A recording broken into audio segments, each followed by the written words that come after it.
Policia financiare ka dorëzuar kallëzim penal në prokurorinë themelore të Shkupit ndaj kryetarit të Komisionit Rregullator për Energjetik Marko Bislimovskit në ndyshimin për keqpërdorim të detyrës zyrtare.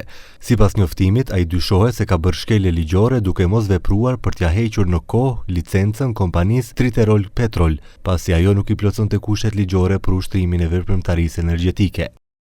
Në vend që licenca të hiqej më 15 janar të vitit 2024, ajo u hoq vetëm më 14 prill të vitit 2025, duke i mundësuar kompanisë të vazhdojnë në mënyrë të kundërligjshme aktivitetin energjetik për 15 muaj pas skatimit të kushteve ligjore dhe të marrë pjesë dhe të lidh kontrata lidhur me prokurime publike. Si pasojë e kësaj, sipas policisë financiare, kompania Triterol Petrol ka realizuar qarkullim mbi 194 milion denar dhe përfitim të paligjshëm mbi 14 milion denar.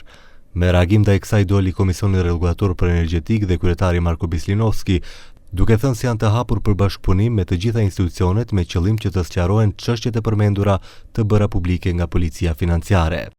Në rastin konkret, për procedurën e heqjes së licencës së Triterol Petrol është vepruar në përputhje me ligjin për energjetik dhe rregullorën për licenca, duke vepruar në të njëjtën mënyrë dhe brenda të njëjtave afate edhe për kompanitë e tjera që kanë aplikuar për licenca. Komisioni Rregullator për Energjetik nuk do të komentojë detaje, me qëllim që të lejojë institucionet e sistemit të kryejnë punën e tyre në mënyrë profesionale.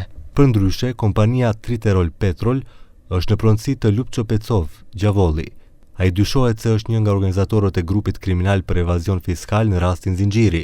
Pikërisht për t'ia hequr paraburgimin Pecovit për këtë lëndë, avokati Femi Stafa u kap në flagrancë në përpjekje për ta korruptuar gjykatësin e apelit Gjoko Ristov. Edhe Stafa edhe Ristov tash janë nën hetim.